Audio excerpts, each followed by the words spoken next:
I love to talk about social media. So businesses ask, why is it important to be on social media? There's a lot of people on it. 1.2 billion people are on Facebook, 700 million on Twitter. These people use it. 250 million people are accessing these Facebook on their mobile device.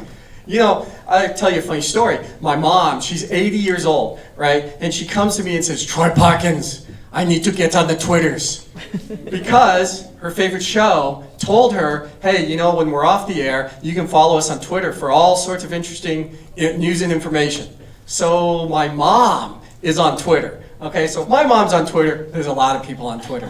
Okay, so I'm going to walk you through some good examples and bad examples here of social media. And in this case, I pulled up a Facebook page. Caesar's Restaurant here. Well, you know, I talked about the 120% more engagement with photos. You could tell Caesar's is lacking visuals. They're lacking photos. They don't even have their logo up there. They don't have a timeline cover photo up there. And if you notice over here, they're talking about a spooky killer margarita. Well, that's all well and good, but I would love to see what the spooky killer margarita looked like, you know. Another thing I noticed when I pulled up these posts, they were always selling over and over. It was all selling posts. They weren't engaging me in any other way. You know, I like to say that social media is like a cocktail party. When you go to a cocktail party, like me as a donut shop owner, I may specifically go to a cocktail party to talk about my donuts and that I have Tasty Tuesdays and all sorts of deals. But when I go to the cocktail party, I start looking around, I look for conversations, I talk to people, I listen. I may not talk about my donuts initially until we have a rapport going, okay? Then I might slip that in and talk about my Tasty Tuesdays. It's the same concept.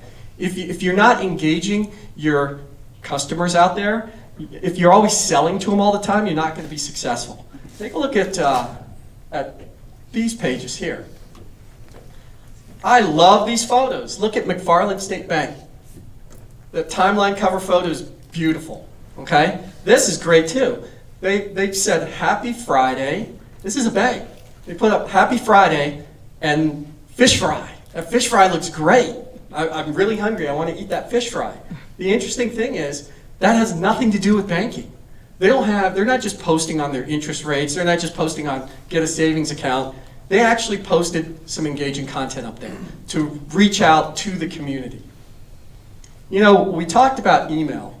Everybody here has an email address. It's a great way to reach people.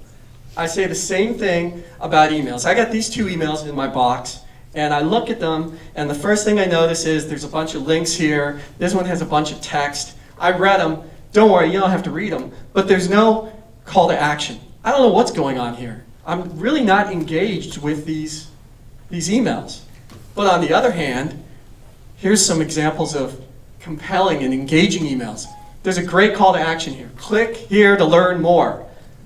You got to do that. You have the opportunity with good content like this, good distribution via email, to get people, your customers, to do what you want them to do.